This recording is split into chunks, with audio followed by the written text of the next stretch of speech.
buenas tardes. El día de hoy tenemos nuestra sesión extraordinaria del día 16 de junio del 2021. En esta ocasión vamos a hablar sobre salud ósea, actualidades en pacientes con mieloma múltiple. Tengo el gusto y el honor de presentar al doctor Guillermo Díaz Vargas.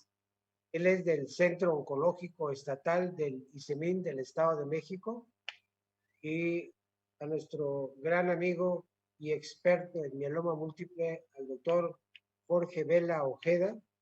Como todos sabemos, es una gente experta en estos temas. Es jefe del servicio de hematología del Centro Médico Nacional La Raza, a los dos les agradezco su presencia, su tiempo, su experiencia y por compartirlo con todo el gusto con nosotros. Quiero agradecerle también a todos los miembros de la AME y desde luego a los grupos latinoamericanos que se enlazan con nosotros en esta sesión. Muchas gracias y daremos paso a la palabra del doctor Martínez Murillo. Muchas gracias. Hola, ¿qué tal? Buen día, muchas gracias. Doctor Oscar Hernández Zamudio, presidente de la Agrupación Mexicana para el Estudio de la Hematología, y por permitir estas sesiones extraordinarias que, como ustedes saben, desde hace meses las llevamos semana tras semana. En esta ocasión, pues vamos a hablar de un tema que es importante, mieloma múltiple, pero una parte muy específica y creo que a veces un tanto poco valorada por el médico en general y en especial por el médico hematólogo, que principalmente nos enfocamos al tratamiento de la neoplasia, que es acerca de la salud ósea. Como les comenté, es una sesión extraordinaria y bueno, ustedes saben, nuestro presidente actual, el doctor Oscar Hernández Zamudio, presidente de la Agrupación Mexicana para la Estudio de la Hematología, y es nuestra mesa directiva vigente y que ha llevado a cabo pues diversas sesiones mensuales y extraordinarias, como ustedes lo saben. Y bueno, pues este es un evento organizado por la Agrupación Mexicana para el Estudio de la Hematología, pero bueno, le hemos querido dar un enfoque independientemente como país, también para toda América Latina, y que por fortuna hemos tenido muy buena aceptación entre todos los colegas y diversas especialistas en el área relacionada a la hematología. Entonces, pues en realidad es un evento latinoamericano y fomentado de alguna manera por un grupo que hemos denominado OLA, cuyo objetivo fundamental es simplemente la difusión de eventos académicos, que es la Organización Latinoamericana de Hematología, Hemostasia y Hemoterapia. Así que muchas gracias a todos los que nos siguen de toda América Latina. Y bueno, igualmente, como en cada ocasión, y agradeciendo, por supuesto, que nos sigan semana tras semana los diferentes colegios de hematología de México, por supuesto, asociaciones, y no solamente en el ámbito de la hematología, también sabemos que hay asociaciones de químicos, especialistas de laboratorio, también de enfermería, y bien otras especialidades afines o que tengan interés al área de la hematología. Y por supuesto también a las diversas escuelas que hay en México de hematología, cada vez mayor número de médicos residentes, y que bueno, semana tras semana nos permite una actualización continua de los diversos tópicos sobre la hematología. Bueno, como ustedes saben, en cada ocasión estamos reiterando invitaciones. Igualmente hay un proyecto AME y la detección de inmunoglobulinas de cadenas pesadas. Igualmente, quien quiera participar en este proyecto, por favor, a través de las redes sociales o a la página web de la Agrupación Mexicana para el Estudio de la Hematología, para que tengan bien hacerse estos estudios a los pacientes. Estos son los próximos eventos que queremos difundir para que los tengan agendados. Y bueno, como primero lugar, pues tenemos nuestro congreso número 62 del Congreso Nacional de Hematología, organizado por la AME. Como ustedes ven ahí, lo vamos a hacer la última semana de octubre en la ciudad de Aguascalientes. ya tenemos un espacio reservado de forma presencial y de todas maneras también va a ser transmitido de forma digital. El programa está muy completo.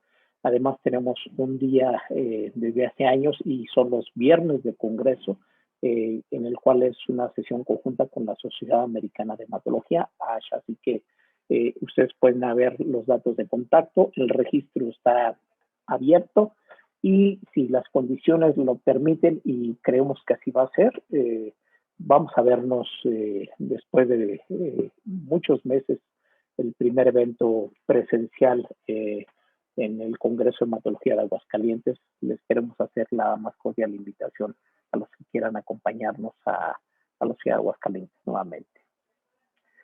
Y bueno, pues igualmente informarles que por segundo año consecutivo se hace el coloquio de leucemias agudas y síndrome mielodisplásico, prácticamente en un mes, del 3 al 15 de julio, perdón.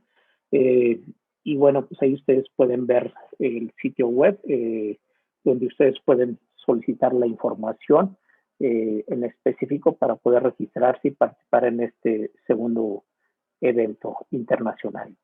Igualmente agradeciendo al presidente el doctor Oscar, permitirnos difundir el 6º Congreso Internacional de Hemostasia y Trombosis del 4 al 7 de agosto. Ustedes pueden ver ahí el sitio web o pueden escanear el código QR para llevarlos a la página. Ya las inscripciones están abiertas, el programa está terminado, pronto ya se los vamos a hacer llegar.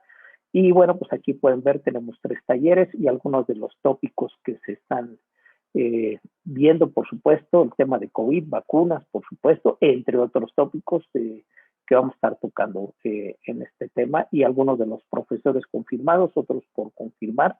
Esperemos ya pronto darles noticias a este respecto. Igualmente la difusión del Congreso Uruguayo de Hematología del 1 al 3 de septiembre del 2021. Y bueno, pues ahí ustedes pueden consultar el sitio para poderse inscribir. Igualmente en apoyo a la Sociedad Uruguaya de Hematología. Y bueno, igualmente está el 9º meeting de leucemia aguda. Igualmente pueden ver ahí la dirección, el sitio web para poder participar. Es del 24 al 26 de septiembre. Y bueno, igualmente está el curso de actualización en síndrome de los displásicos por el grupo latinoamericano en su 3ª edición. Igualmente va a seguir siendo de forma digital. Son las próximas sesiones para que las tengan agendadas. Seguimos con las sesiones semanales, 23 de junio, 7 de julio, 14 de julio, 28 de julio. Estamos por confirmar si una de estas sesiones la vamos a hacer presencial, ya les estaremos informando. Independientemente de que haya algunas sesiones que las hagamos de manera presencial, se van a hacer igualmente la transmisión de forma digital.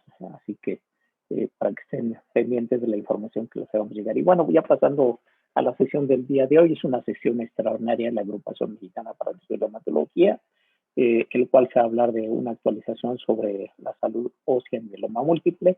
Ustedes pueden ver ahí nuestros 2 conferencistas del día de hoy, el doctor Jorge Vela, que estuvo recientemente con nosotros, y el doctor Guillermo Díaz Vargas también, que nos va a estar acompañando en esta sesión. Permítame mencionar brevemente algunos datos generales acerca de nuestros conferencistas. Por supuesto, el doctor Jorge Vela, él es médico hematólogo y jefe del Servicio de Hematología de la UMAE, del Hospital de Especialidades del Centro Médico Nacional La Raza.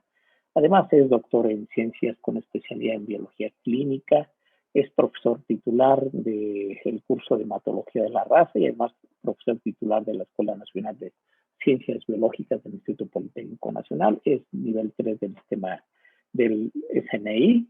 Y bueno, pues es fundador y jefe del servicio del programa de trasplante de células progenitoras del mismo hospital. Y bueno, pues él tiene la característica que pues su área de expertise, por supuesto, que es la inmunología, diversos padecimientos hemato-oncológicos y bueno, un líder de opinión en el tema de mieloma múltiple.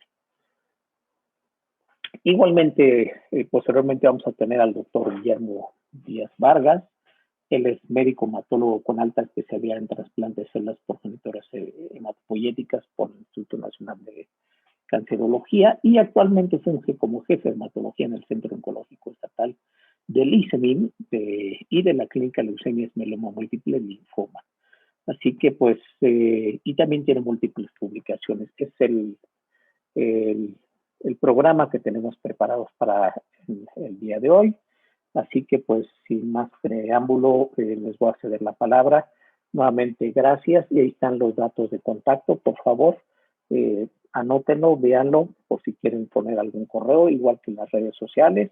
Visitar el sitio ameac.org para que puedan recibir toda esta información que ustedes tienen ahí a su vista. Así que pues no me queda más que dar las gracias y empezar con la sesión. Buenas tardes a todos. Primero que nada, agradecer al doctor Óscar Hernández Zamudio y a todo el cuerpo de gobierno de la Agrupación Mexicana para el Estudio de la Hematología el haberme invitado a platicar con ustedes de este tema que considero que es muy bonito y muy apasionante. Y también agradecerles a todos los que están conectados por el tiempo que nos brindan. En esta ocasión les quisiera hablar en la siguiente media hora de qué es lo que pasa en el microambiente de la médula ósea en los pacientes con mieloma múltiple para que tengan el daño óseo que todos conocemos.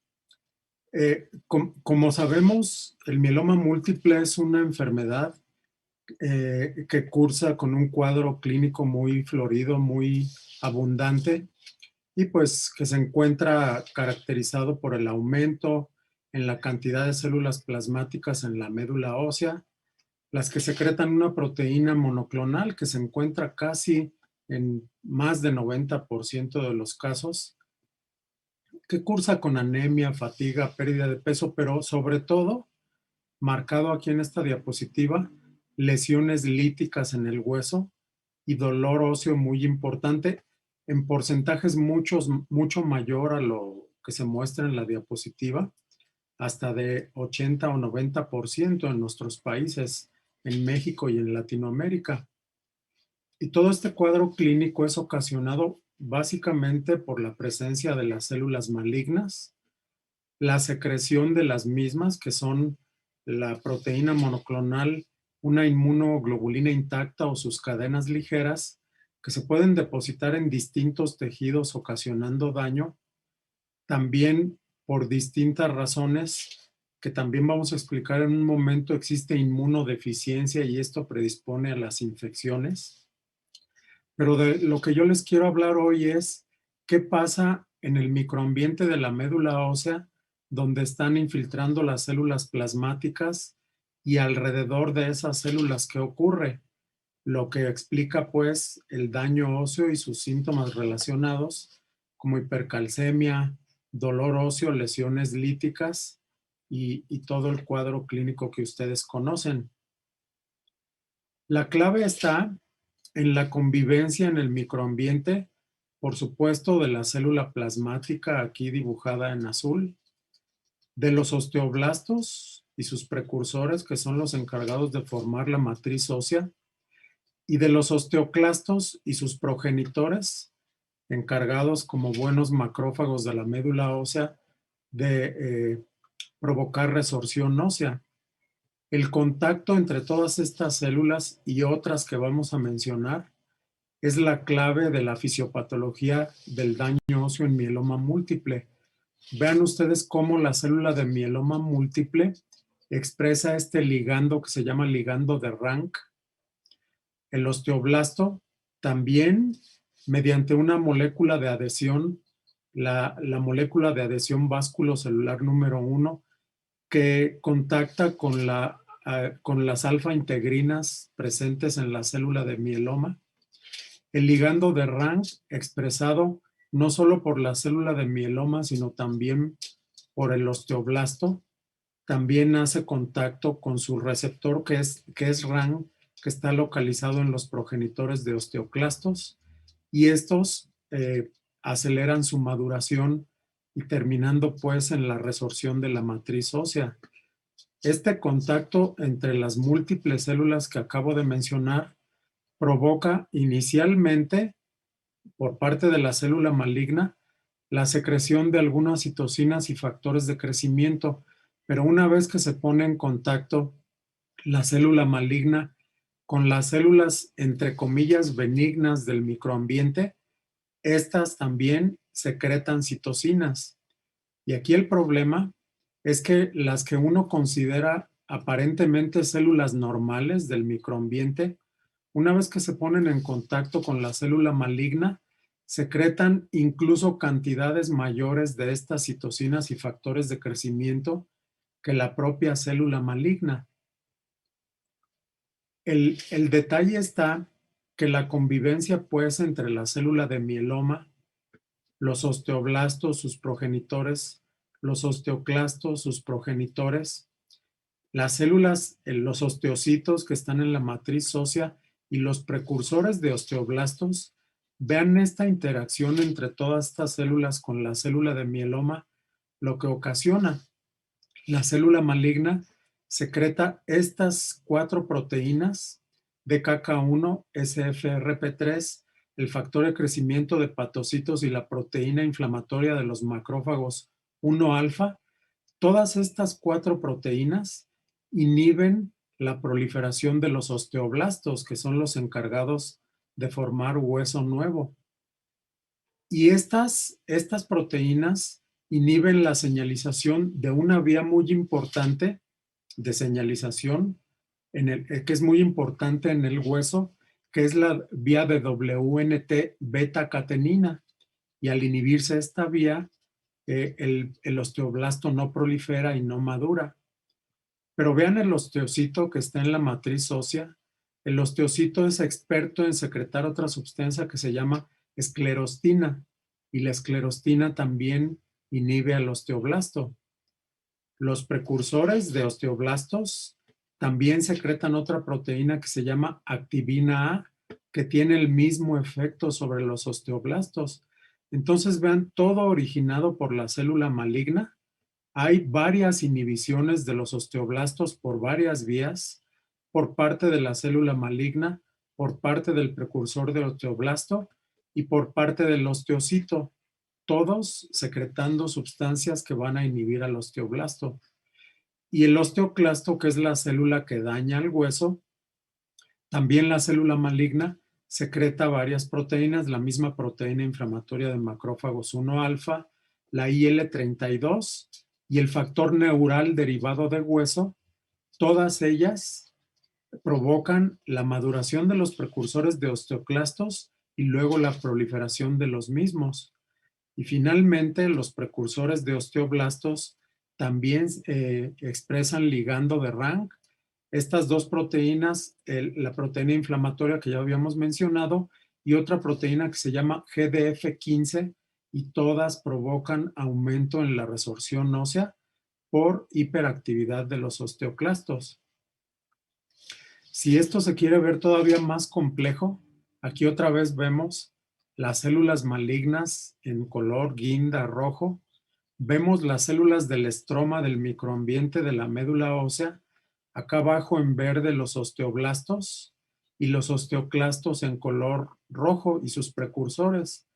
Entonces vean otra vez la interacción de la célula maligna con todas estas células del microambiente medular.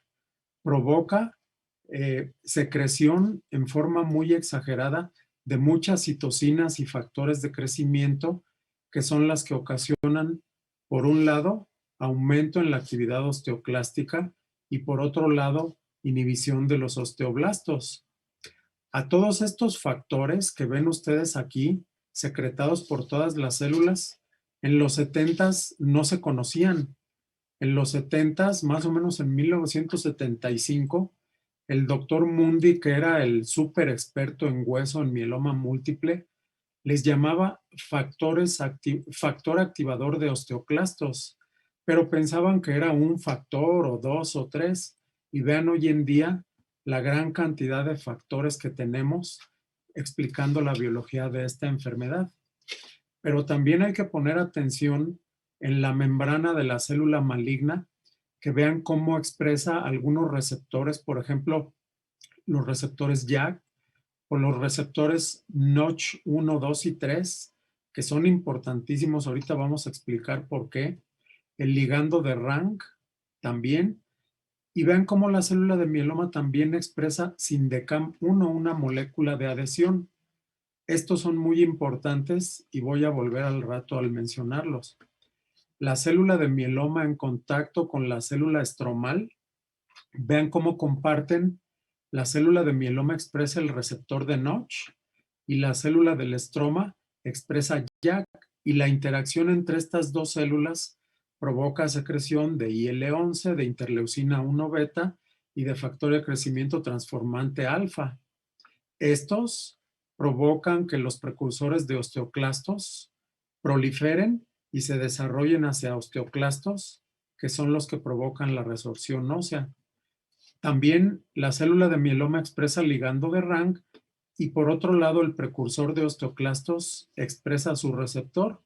Esta unión, el contacto entre ambas células, provoca la secreción de la quimiosina, del ligando de quimiosina 3, CCL3, el factor derivado del estroma número 1, que hoy lo conocemos como CXCL12, interleucinas 3 y 6, la anexina 2 y el factor de crecimiento de hepatocitos igual provocan proliferación y diferenciación de los precursores de osteoclastos, los que dañan el hueso.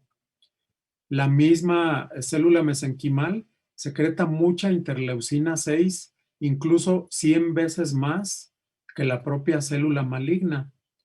Y por otro lado, tenemos a las células del estroma, que también expresan el ligando de Rank y también son capaces de interactuar con el osteoblasto, inhibiéndolo. Vean cómo secretan DKK1, RFP2 y esclerostina, las cuales inhiben la función de los osteoblastos.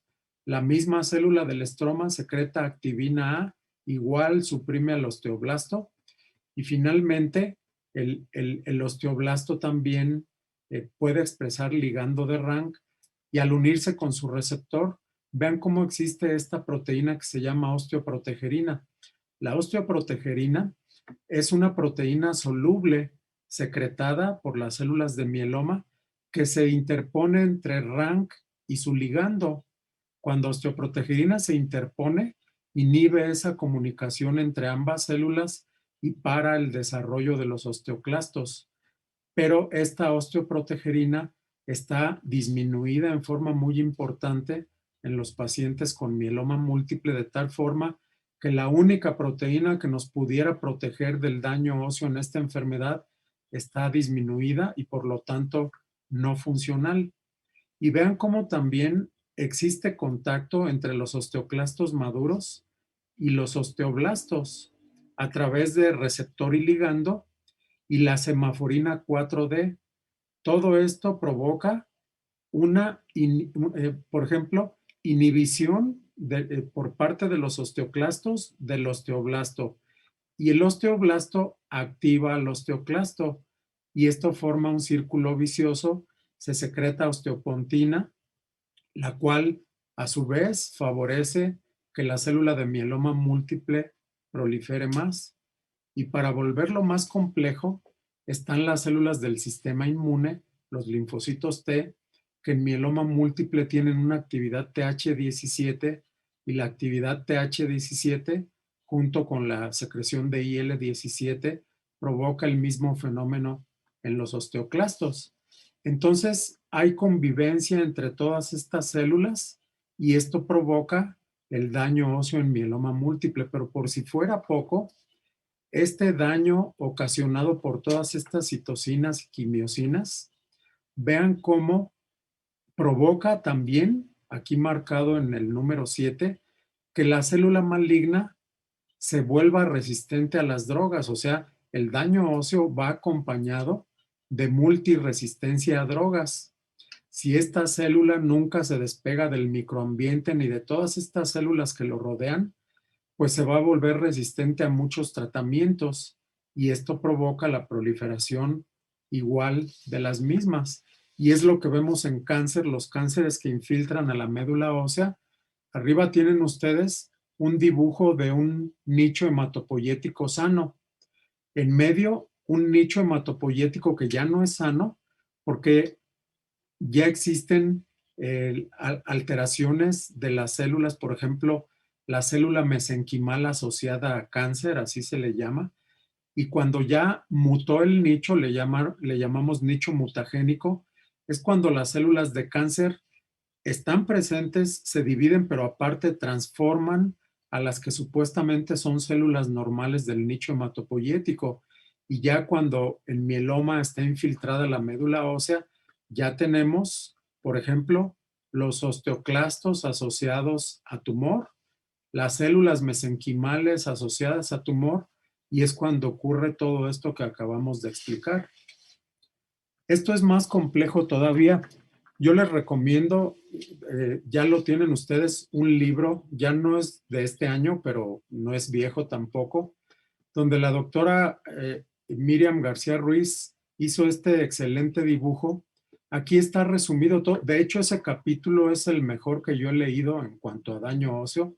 Vean cómo cada cuadrito tiene adentro las moléculas que están alteradas en el daño óseo de mieloma múltiple y nos muestra la interacción del macrófago con la osteopontina, por ejemplo, del adipocito, que también tiene que ver en el daño óseo, también de los osteoblastos, sus precursores y el osteoblasto, el osteocito, los osteoclastos y sus precursores, las células dendríticas que también tienen que ver en todo esto, y la célula maligna, una interacción que provoca todo lo que ustedes ven, que a lo mejor no lo alcanzan a leer, pero si van al libro ahí está perfectamente y magistralmente descrito. La célula del estroma en contacto con la célula tumoral, aparte de muchos otros fenómenos que tienen que ver con la proliferación del tumor, vean cómo sobreexpresa uno de los receptores que mencionamos hace rato, que es el de Notch, y aparte la secreción de citocinas y factores de crecimiento que ya habíamos analizado. Y sucede lo mismo que veíamos con el nicho sano. Cuando no hay mieloma, pues el nicho hematopoyético y las células mesenquimales que no tienen mieloma se comportan de una forma, que aquí vemos todo lo que secretan en condiciones fisiológicas. Pero cuando llega la célula maligna y transforma a la célula mesenquimal en célula mesenquimal de mieloma, toda su función se altera y lo que vemos abajo, todas estas quimiosinas, citocinas, factores de crecimiento, que son muchísimos, son los que provocan el daño óseo y también la fisiopatología de esta enfermedad. Y vean a la derecha cómo la cosa se complica todavía más. Aparte de las células que ya mencionamos, están las células endoteliales, que también en mieloma están enfermas. La célula endotelial, hay algunos investigadores que han demostrado que también puede expresar incluso las translocaciones de la propia célula maligna y por supuesto también la secreción por parte del mieloma de factor de crecimiento del endotelio vascular, del factor de crecimiento de hepatocitos, aumentan la angiogénesis y esto también forma parte del microambiente del nicho hematopoyético enfermo. Y para completar, el sistema inmune. Aquí ven lo mismo, células estromales, células de mieloma, linfocitos T, ahorita me voy a referir a los mismos, monocitos y macrófagos, y acá están los osteoclastos, osteoblastos y sus precursores.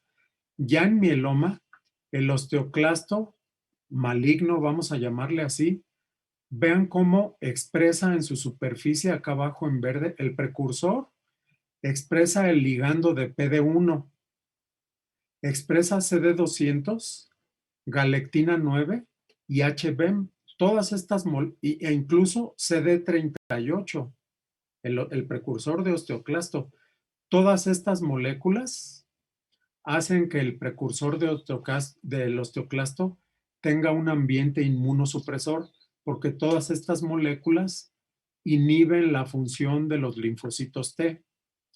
El osteoclasto maduro ya hipertrófico, hiperplásico, también expresa RANK, CD200, el ligando de PD1 y HBEM, igual que el precursor, galectina 9 y CD38, de tal forma que el osteoclasto de los pacientes con mieloma induce inmunosupresión porque sus receptores son inmunosupresores, por lo tanto bloquean al linfocito T y a otras células del sistema inmune. Por ejemplo, daratumumab y satuximab, los anticuerpos anti-CD38, aparte de destruir a la célula de mieloma, actúan en el CD38 también de los osteoclastos y de sus precursores. Por eso es que estos anticuerpos monoclonales también mejoran la respuesta inmune y también mejoran la función de los osteoclastos, la reducen para mitigar el daño óseo en esta enfermedad. También los monocitos, vean cómo expresan las moléculas inmunosupresoras las mismas e incluso CD38. Entonces, los anti-CD38, además de actuar en la célula maligna, también actúan en osteoclastos, en precursores de osteoclastos y en monocitos y macrófagos que tienen un ambiente inmunosupresor. Y aquí vemos el papel del receptor de Notch1. Vean cómo la célula estromal se pone en contacto con la célula de mieloma a través de este receptor de Notch expresado en la célula de mieloma. La mesenquimal tiene el ligando. La interacción entre ambas hace que se secrete una proteína soluble que tiene un nombre medio feo, suena feo, pero se llama DKK1. Y DKK1 inhibe la vía de señalización que les decía de beta-catenina, y esto provoca la alteración en la maduración de los osteoblastos. Vean cómo también a través de Notch1 se atraen los precursores de osteoblastos al microambiente de la médula ósea a través de la expresión de CXL12 o factor derivado del estroma número 1.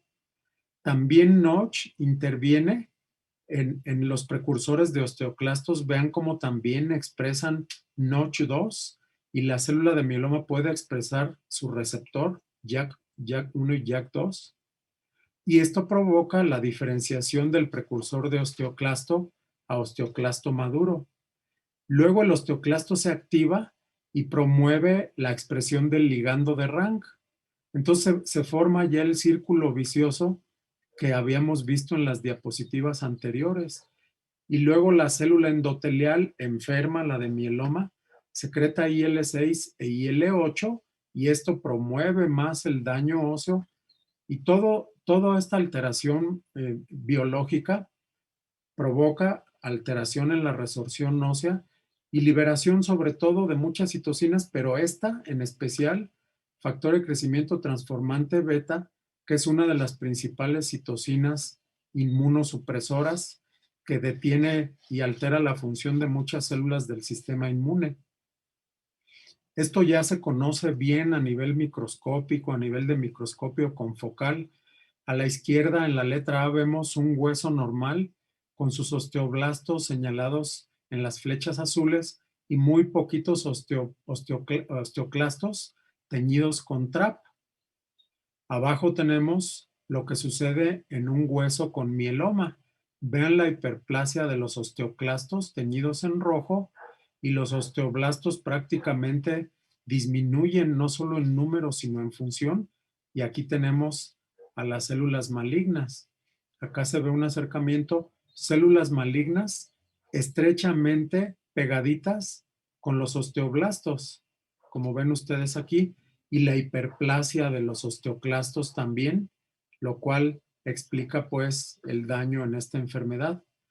Y las lesiones líticas a nivel microscópico, esto que ven ustedes aquí que estoy señalando con el ratón, es una lesión lítica tomada la biopsia a nivel de la misma en las dos imágenes, como ustedes pueden ver aquí, todo este infiltrado de células plasmáticas pues dañó ya esta superficie del hueso y aquí es donde se ve la lesión lítica en las radiografías. Y así nosotros vemos pues la lesión lítica característica de la placa lateral del cráneo, ensacabocado, las fracturas en los huesos largos, los aplastamientos vertebrales que pueden ocasionar compresión de la médula espinal, las vértebras en forma de queso gruyère, que se antoja nada más soplarle para que se fracture. Y hoy en día pues ya tenemos la tomografía axial computarizada de bajas dosis de cuerpo entero, el PET scan o la resonancia nuclear de cuerpo entero, pues para detectar todas las lesiones líticas en todo el esqueleto. Entonces, en conclusión, la enfermedad ósea en mieloma resulta de la interacción de muchas células, células de mieloma, osteoclastos, osteoblastos, células del estroma, adipocitos, macrófagos, células del sistema inmune y células endoteliales. Aumenta la diferenciación de osteoclastos y se inhibe la función de los osteoblastos. La clave, el eje de todo esto es la vía RAN, su ligando, o sea, RAN ligando, y en medio cuando se pega la osteoprotegerina. Esta es la vía que más se utiliza en los tratamientos para tratar la enfermedad ósea. Y la interacción entre todas estas células resulta en la secreción de muchas citocinas, muchos factores de crecimiento, quimiosinas y supresión del sistema inmune que explican el daño óseo, pero también la disfunción inmune en estos pacientes. Es lo que yo les quería platicar. Les agradezco muchísimo su atención. Muchas gracias por la invitación. Gracias a la AME por abrir el foro al Centro Oncológico Estatal ICEMIM. Es un hospital de cáncer. Es pequeño, es joven, sin embargo, ya contamos con buena experiencia con las nuevas moléculas.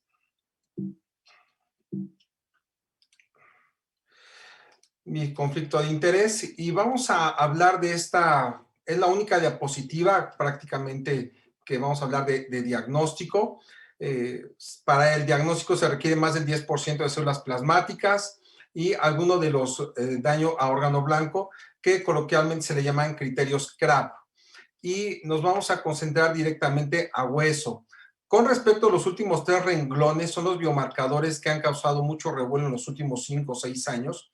Sin embargo, no voy a tocar de ese punto, pero es importante la resonancia magnética como biomarcador para ver si el paciente es candidato a trasplante. Digo, a tratamiento para mieloma múltiple. Con respecto a la radiografía convencional, todavía se sigue ocupando la radiografía convencional, sin embargo, tiene varias desventajas. Pero bueno, se encuentran lesiones osteolíticas en el 66% en vértebras, 45% en costillas, cráneo 40%, hombro 40%, pelvis 30% y huesos largos 25%. Pero para que se pueda observar en la radiografía convencional, se requiere por lo menos la pérdida del 30% del hueso trabecular. Por lo tanto, podemos tener fácil un 20% de falsos negativos. Actualmente se sigue ocupando la radiografía. Es práctica común en la medicina general o en los lugares donde no se encuentran tomografía o el PET-CT. Con respecto a la tomografía, este es un estudio del Grupo Internacional de Mieloma, en donde comparó el uso de la tomografía para en búsqueda de lesiones osteolíticas en 3 grupos. Gamapatía monoclonal significado incierto, lo que es el mieloma múltiple smoldering y mieloma múltiple. Esta información es exclusivamente del mieloma, donde el 25% tenía lesiones osteolíticas por tomografía y no visualizadas por la radiografía, con un riesgo relativo de 4.5, índice de confianza de 2.38 a 9.94 con una diferencia estadística. Este es uno de los artículos principales en donde la tomografía juega un papel muy, muy importante. Comparando las regiones, todo indica que la tomografía se puede visualizar mejor las lesiones en todos los huesos, teniendo en cuenta que en el hueso de la pelvis es más difícil en la radiografía convencional y no hay diferencia en fémur y húmero. Esta es una imagen de una radiografía de un paciente de mieloma y si se hace la tomografía a baja dosis podemos observar en la flecha la lesión osteolítica y en el círculo de la radiografía prácticamente no se llega a visualizar esa lesión osteolítica. También la tomografía tiene un gran impacto, un gran poder para dar pronóstico o un valor clínico. Este es un estudio en donde se midieron las unidades Hounsfield en hueso. Entonces, tenemos en la figura A las unidades Hounsfield en músculo de 37.8. La región de interés es el canal medular o la médula ósea, donde tiene menos 79.3 unidades Hounsfield. La grasa, menos 123 unidades Hounsfield. Tenemos en la imagen B, paciente con mieloma múltiple y una infiltración de patrón difuso. Cuando se pone el cursor del software del tomógrafo, se puede observar que las lesiones se van hasta 31.5 unidades Hounsfield. Si tiene un patrón de tipo focal, tenemos que buscar en la imagen estas lesiones anormales de la médula ósea y nos da, en este ejemplo, 33.4 unidades Hounsfield. Por lo tanto, en este estudio se considera un patrón anormal cuando se encuentra por arriba de 0 unidades Hounsfield. Y igualmente hicieron 3 grupos: gamapatía monoclonal significado incierto, mieloma múltiple smoldering y un mieloma múltiple sintomático. Y podemos observar en esta de cajas y bigotes que a la mayor cantidad de carga tumoral o mieloma múltiple sintomático, estas unidades Hounsfield son mayores, hasta 11.2, con una diferencia estadística en cada uno de los 3 grupos. También tiene un valor clínico. Los pacientes que tienen una lesión medular por tomografía se asocia a mayor porcentaje de alteraciones citogenéticas de alto riesgo, con una diferencia estadística, y se asocia a una mayor cantidad de carga tumoral según Dury-Salmon. Ojo, la fotografía del lado derecho es la tomografía con ventana de hueso, y la del lado izquierdo, o la figura A, es de tejidos blandos. A nosotros nos interesa tejidos blandos, donde están señaladas las flechas y se observa ese infiltrado, y uno puede medir las unidades Hounsfield, y si está arriba de 0, esa es actividad del mieloma múltiple. Y estas lesiones son las que preceden a las lesiones osteolíticas. También, ¿para qué nos sirve la tomografía? Clasificación de Mirel. La clasificación de Mirel ocupan mucho los ortopedistas. Tienen 4 variables: sitio de la lesión, tamaño de la lesión, naturaleza de la lesión y si genera dolor. Y tiene diferente puntaje, 1, 2, 3, que vemos al lado izquierdo de la diapositiva. Si nosotros vemos naturaleza de la lesión y es lesión lítica, en automático nuestro paciente tiene 3 puntos. Se va a clasificar. Si es mayor de 9 puntos, hay que hacer una fijación profiláctica. Si es menor de 7 puntos, radioterapia u observación. Este es un ejemplo de la importancia de esta clasificación. Esta es una radiografía donde yo puedo observar, tiene sus lesiones osteolíticas. Le hago yo la tomografía. Lesión osteolítica, 3 puntos. Lugar transtocantérico, otros 3 puntos. Destroza más de 2/3 partes de la corteza, otros 3 puntos. Si genera dolor, 3 puntos. Este paciente por lo menos tiene 9 puntos de la clasificación de Mireles, y este paciente se tiene que ir a una fijación profiláctica.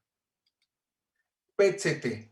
El PET-CT tiene varios usos en mieloma múltiple: diagnóstico, pronóstico y valoración a la respuesta. No voy a hablar del pronóstico, que ya está bien investigado. Lo que es un SVmax mayor de 4.2 al término del tratamiento es de mal pronóstico. No voy a hablar tampoco de evaluación de la respuesta, que ya se está ocupando el IMPETUS, que es un estudio de valoración de respuesta al PET-CT. Nos vamos directamente al diagnóstico. Se mezcla tanto la actividad metabólica como la tomografía a baja dosis. Punto muy importante, este es un ejemplo ahí del hospital del oncológico. Es un paciente ya conocido con mieloma múltiple que simplemente empieza a ver un incremento del pico monoclonal, aspirado médula ósea negativo, biopsia de hueso negativo, citometría de flujo negativo. Se hace el PET-CT y se encuentra estas lesiones con actividad metabólica. Se mandó a biopsiar y es un plasmocitoma, y por lo tanto hubo recaída. Este paciente es igual un paciente ya conocido, en donde tiene incremento del pico monoclonal. Se observa el aspirado negativo, biopsia negativo, y en el PET-CT se puede observar este aumento de la actividad metabólica. Se mandó a biopsiar y tenía recaída por plasmocitoma. Esta es la importancia del PET-CT. Con respecto a la resonancia magnética, también es fundamental la resonancia magnética para valoración del paciente con mieloma múltiple. Son 5 los patrones que nos van a reportar en la resonancia magnética. El del lado izquierdo es un patrón normal, lo que se le llama un patrón difuso. La flecha está señalando cómo se encuentra todo el cuerpo vertebral infiltrado. Focal, en donde podemos ver esas lesiones puntuales, lo que se llama focal sobre una lesión difusa. Entonces, todo el cuerpo vertebral está enfermo con lesiones puntuales y lo que se conoce como sal y pimienta. Al igual que la tomografía, la resonancia magnética nos puede decir si esa lesión osteolítica en valoración a respuesta al tratamiento tiene todavía actividad del mieloma múltiple por la intensidad o el spin de los electrones a la hora de pasar de T1 a T2. Pero bueno, ese también es otro punto muy importante de discusión. Ahora, yo ya tengo mi paciente que se sospecha con mieloma múltiple desde el punto de vista de imagen. ¿Qué es lo que voy a hacer? Yo tengo mi sospecha, debo de pedir mi tomografía de baja dosis o resonancia magnética. Si este es positivo, ya no es la menor duda, hay que iniciar tratamiento. Si este es negativo o indeterminado, se tiene que hacer una resonancia magnética. Si esta resonancia magnética es negativa y no hay ningún otro criterio CRAB, ese paciente debe de seguir bajo vigilancia. Y si este es positivo, pero una lesión inequívoca, más de una lesión inequívoca, ese paciente se debe de tratamiento a mieloma múltiple. Y vamos a los 3 biomarcadores que comenté muy al inicio. Si es una sola lesión, debe darse un seguimiento cada 6 meses. Ojo, la recomendación internacional es que si es mayor de 5 milímetros, ese paciente es un biomarcador positivo para inicio de tratamiento de mieloma múltiple, pero repito, eso es un punto de discusión muy, muy importante. ¿Qué hacer en el paciente con mieloma múltiple? Este es de los primeros estudios donde se ocuparon bifosfonatos. La eficacia del pamidronato, 90 miligramos de forma mensual, infundidos intravenosamente por 9 ciclos, y se comparó con placebo. Y el evento era un evento de fractura. Teniendo en cuenta que este artículo fue en el 96, hoy en día no se hacen ninguno con placebo, eso es antiético, pero estamos hablando de 1996 y se puede observar que disminuye hasta un 40% la probabilidad de un evento de fractura. Este es una revisión sistemática por Cochrane y donde podemos observar y compararon bifosfonatos con placebo. Disminuyó el riesgo de fracturas de cuerpos vertebrales, fracturas en otros sitios, disminuyó el dolor y una reducción de la mortalidad. Y uno de los grandes desventajas, el mayor riesgo de osteonecrosis de la mandíbula. Y recomiendan siempre un seguimiento estrecho de la función renal. Aquí este es uno de comparó pamidronato y ácido zoledrónico en la hipercalcemia maligna y se dio 90 miligramos de pamidronato, ácido zoledrónico 4,8, donde el ganador siempre fue 4 miligramos, lógicamente con una respuesta de un 88%. Este es uno de los artículos fundamentales del por qué el ácido zoledrónico fue uno de los ha sido uno de los pilares del tratamiento de la salud ósea en el paciente con mieloma múltiple. Llegó denosumab, en donde se hizo la comparación del denosumab con el ácido zoledrónico. Su objetivo primario era no inferioridad y, bueno, prácticamente no hubo ninguna diferencia entre dar ácido zoledrónico y denosumab. Podemos ver el índice de confianza de 0.85 a 1.14, prácticamente cruza el 1 y lógicamente el denosumab tiene también una ventaja para el tratamiento del paciente con mieloma múltiple. Otra de las ventajas del denosumab es que se puede administrar en falla renal y con mucho cuidado en pacientes que tienen una depuración de creatinina por debajo de 30, ya que pueden cursar con grandes hipocalcemias. Es lo que se le conoce, lo que es el hueso hambriento. También está este artículo donde el objetivo primario, que es del doctor Terpos, es ver la supervivencia libre de enfermedad y podemos observar que de los diferentes tratamientos de mieloma múltiple con denosumab o ácido zoledrónico, aumenta la supervivencia libre de progresión. Otro punto que quiero yo poner a discusión y es prácticamente de igual una sesión completa es ¿qué más puedo hacer yo con mi paciente? Este es un estudio de la progresión de radiografías en los cuerpos vertebrales en los pacientes con mieloma múltiple. Hacen la clasificación de Guénant, en donde de arriba hacia abajo es grado 1, 2 y 3, y de izquierda a derecha en una cuña anterior, bicóncavo o fractura por aplastamiento. Ellos analizaron las radiografías en un estudio retrospectivo de cómo llegaban los pacientes de mieloma múltiple. Podemos observar que 2 fracturas, el 18% de los pacientes, 3 a 5 fracturas, 15% de los pacientes. Una fractura Guénant grado 3, hasta un 40% de los pacientes llegan con fracturas muy impresionantes.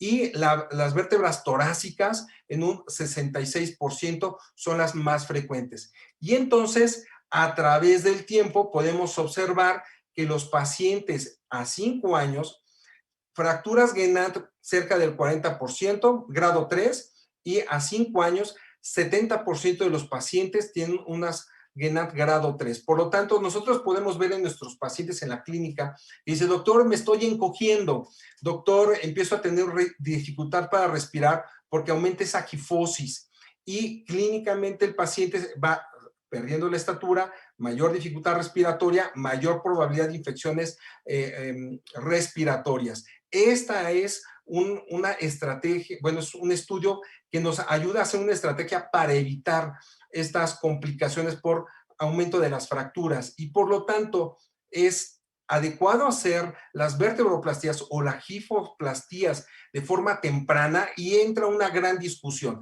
Algunos autores dicen que sí, es necesario hacerlo, otros dicen que hay que esperarlo. Actualmente en nuestro centro, de forma temprana, hacemos las vertebroplastías. La gifoplastía es más cara, más o menos el equipo vale como unos 100,000 pesos, pero la vertebroplastía es un procedimiento mucho más barato. Estos son procedimientos de la doctora Santa Aguilar León, que es doctora que nos ayuda mucho. Todos nuestros pacientes de mieloma múltiple los ve ella para control del dolor. Se hace mediante fluoroscopía. Con las agujas Hamshiri se introduce en los cuerpos vertebrales, como está señalado, y se introduce el metaclirato, o vamos a llamarle el cemento, y queda cementada los cuerpos vertebrales. Lo ideal es cementar a los pacientes lo que es T11, T12 y L1, y así evitamos esa gifosis tan prominente de los pacientes. Este es otro.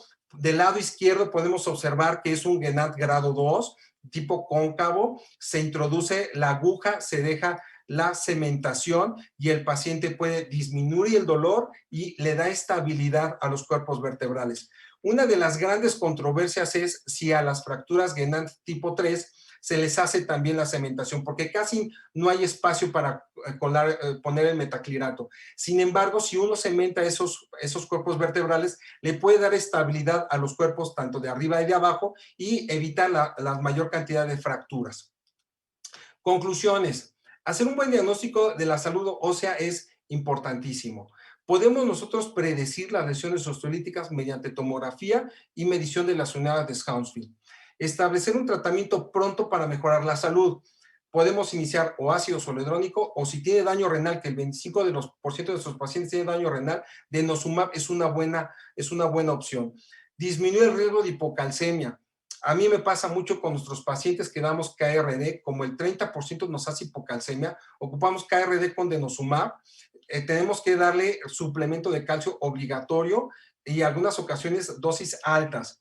El seguimiento por imagen de los cuerpos vertebrales es fundamental. Es necesario tomar sus radiografías, ahí tiene un gran poder, pero es simplemente para ver que no se esté fracturando el paciente, y valoración de todos los pacientes para vertebroplastia o gifoplastía. Siempre agradeciendo a mi maestro, y este es el Centro Oncológico Estatal ICEMIM. Es un hospital pequeño, sin embargo, tenemos los hematólogos con mucho ánimo de seguir trabajando en el paciente con mieloma. Muchas gracias. Pues buenas tardes, muchas gracias. Agradecerles a nuestros ponentes, las dos pláticas muy excelentes. Tengo aquí algunas preguntas. Unas son para, pues básicamente son de fisiopatología. Una de las preguntas es, dice, ¿es recomendable el uso de denosumab porque inhibe al ligando RANK? Ya lo comentó el doctor, pero si nos quiere hacer algún comentario más amplio, doctor, por favor, doctor Díaz. Claro que sí, sí está recomendado el uso de denosumab, aumenta la supervivencia, sobre todo en falla renal, es subcutáneo, es también mucho más fácil que el ácido zoledrónico, que sabemos perfectamente bien que el ácido zoledrónico tiene que ser en 15 minutos, intravenoso, y se evita mucho de ir a las salas de infusión. Pero el denosumab es una excelente opción, como lo comenté, que no tiene inferioridad con el ácido zoledrónico. La otra pregunta, doctor, gracias, es ¿cuál es el beneficio de usar bifosfonatos para la producción ósea?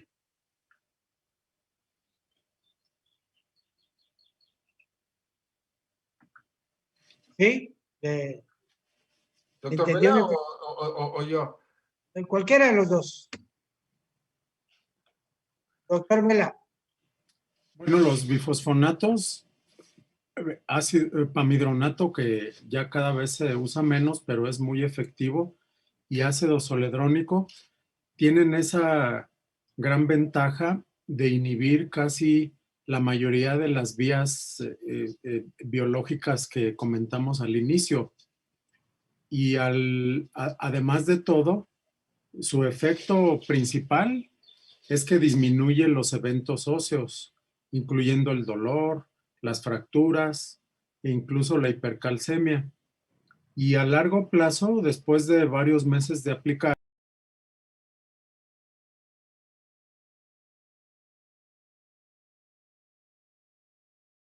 por eso las guías lo recomiendan un periodo máximo de 2 años, vigilando la función renal, porque los bifosfonatos a largo plazo pueden producir el efecto contrario. Es decir, sí favorecen la mineralización, pero a largo plazo se formaría un hueso que no es totalmente fisiológico, lo que llaman hueso de cristal, y esto producir el efecto contrario. Entonces, respondiendo en concreto, sí son efectivos, mejorando los eventos óseos, mejorando el dolor, quitando el dolor, la hipercalcemia, y también forman matriz ósea, pero hasta cierto punto no es eterna su aplicación. Sería contradictoria si uno lo aplica muchísimo tiempo.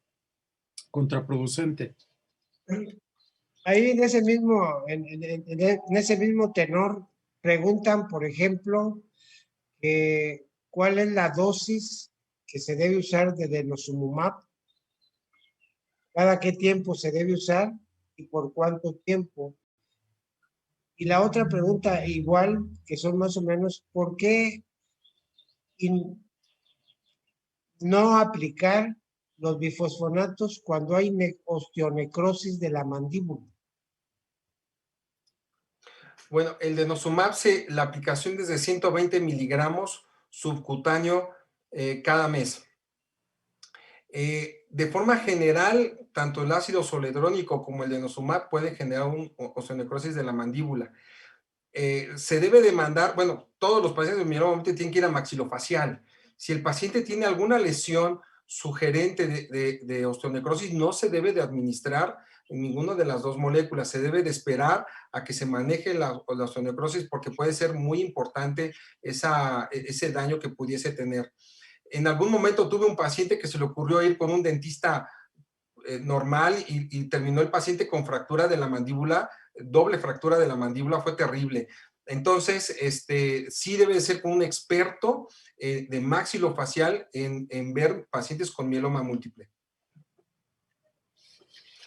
Perdón, haciendo énfasis con la vertebroplastía, se sugiere siempre al inicio porque el huesito todavía está esponjoso, o sea, todavía está suavecito, y a la hora de introducir las Hamshidis no les cuesta tanto. Conforme pasan los meses, tercer, cuarto mes, el hueso se vuelve un poquito más duro y es un poco más difícil el introducir la aguja. Hacer una pregunta, gracias, doctor. Hace una pregunta que si es conveniente usar vitamina C y vitamina D en un paciente que tiene mieloma múltiple. ¿Puedo intervenir, Oscar? Sí, adelante, Jorge, por favor. Sí, sí, claro que sí.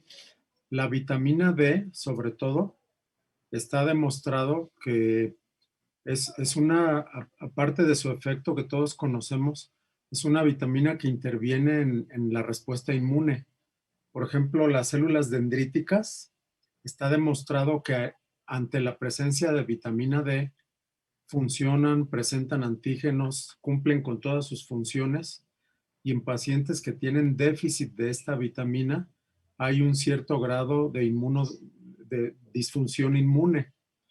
Y el ácido ascórbico, algo parecido, y también con los eventos vasculares. Sobre todo la vitamina D, sí hay información científica asociada a mejor respuesta inmune. Otra pregunta, se lo dejo el que quiera responder. Preguntan aquí, por ejemplo, que dado que el mieloma múltiple es un proceso inflamatorio crónico del hueso, si es posible o si se recomienda usar antiinflamatorios para frenar y revertir la enfermedad. Pudiera contestar, en teoría, según la teoría que mencionamos, sí se pudiera, frenando algunas vías, pero los tratamientos que aplicamos, incluso la pura dexametasona, los IMIDs, el bortezomib, todos mejoran también la función ósea. Aparte de destruir a la célula maligna, también intervienen en osteoclasto, y el daratumumab acabamos de mencionar que también. Y los antiinflamatorios no esteroideos, tener mucho cuidado por la función renal. Ese sería el único inconveniente. Bueno, una pregunta que creo que no se tiene mucho que discutir, el costo-beneficio de tanto del ácido zoledrónico como el denosumab. Yo podría comentar, como le he dicho, en muchas patologías hematológicas, lo que es un traje a la medida. Si yo tengo un paciente con falla renal, no le voy a dar ácido zoledrónico. Lo ideal es darle denosumab. Por lo tanto, yo creo que todo tratamiento debe adecuarse a cada uno de los pacientes. Con respecto al costo-beneficio, pues si yo tengo un paciente que si no yo refuerzo los huesos, va a tener fracturas, infecciones de las vías aéreas inferiores y aumento de la morbimortalidad, pues por mucho lo justifica el costo. Es muy caro el denosumab, ¿verdad? ¿Qué tan caro es? Creo, sí, no soy Aproximadamente. pero creo que va entre 11 y 12 mil pesos. Pues ahí va también el ácido zoledrónico, ¿no? Más o menos. Pues está la genérica, que es mucho más barato, y no sé el doctor Vela qué experiencia tenga, pero en nuestro hospital llegó el ácido zoledrónico genérico y empezamos a tener muchas osteonecrosis de mandíbula. Entonces, pues cambiamos todos a denosumab.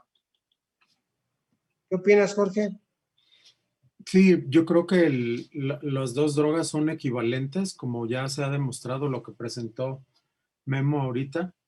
El estudio de no inferioridad lo demostró así, en reducción de eventos óseos, en todas las variables que estudiaron, son de eficacia similares. Y precisamente, como dice Memo, en los pacientes con depuración de creatinina menor a 30, allí es donde se prefiere el denosumab, independientemente que sea más caro o no más caro, pues al salvar un riñón, pues es algo que no tiene precio. Y ya también hay estudios de costo-efectividad comparando ambos medicamentos, y esto hay que evaluarlo desde la perspectiva de muchas cosas, como lo hacen los expertos en economía. Y al estudiar Qualis o Calis, como quieran llamarle, sí hay un poquito de diferencia en cuanto a costo, efectividad, pero básicamente clínicamente son iguales. Si me permiten comentar de la osteonecrosis de mandíbula, también en un inicio se pensaba que denosumab nos iba a evitar este problema, pero prácticamente es lo mismo.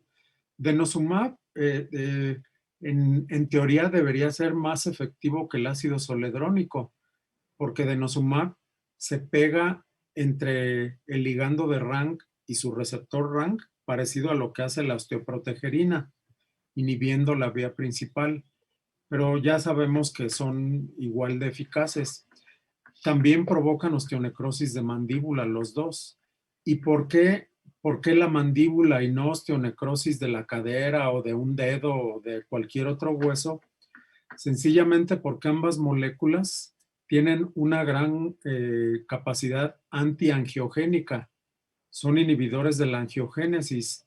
Y hay que recordar que la mandíbula, el maxilar inferior, es uno de los huesos más irrigados de todo el cuerpo y por eso es más frecuente la necrosis a ese nivel. Pues no sé, me gustaría que en un minuto pudieran resumir lo que debemos llevarnos para tenerlo muy pendiente. Le pido al doctor Guillermo Díaz que nos haga un resumen así más o menos en un minuto. En menos de un minuto, doctor. Muchas gracias. Primero, gracias al AME, gracias a estar al lado del doctor Vela. La tomografía es fundamental en el paciente con mieloma múltiple. Todos los pacientes deben de tener esa tomografía y es muy importante la vertebroplastía para mejorar la calidad de vida y el inicio inmediato de tratamiento o ácido zoledrónico o denosumab.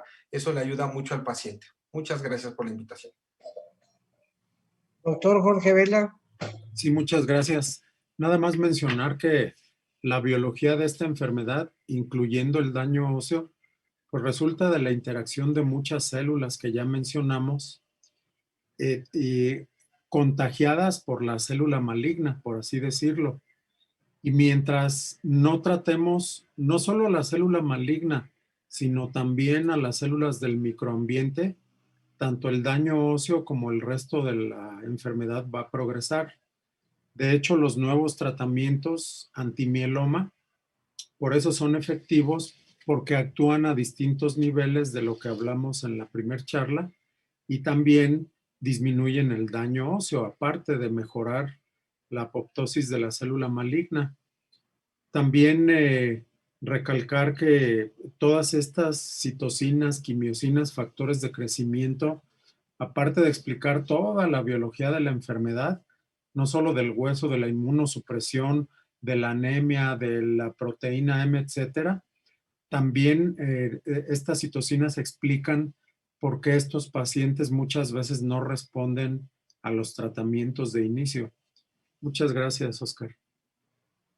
Pues agradecerle al doctor Guillermo Díaz y al doctor Jorge Vela, pues su participación, su tiempo y compartir con nosotros su experiencia.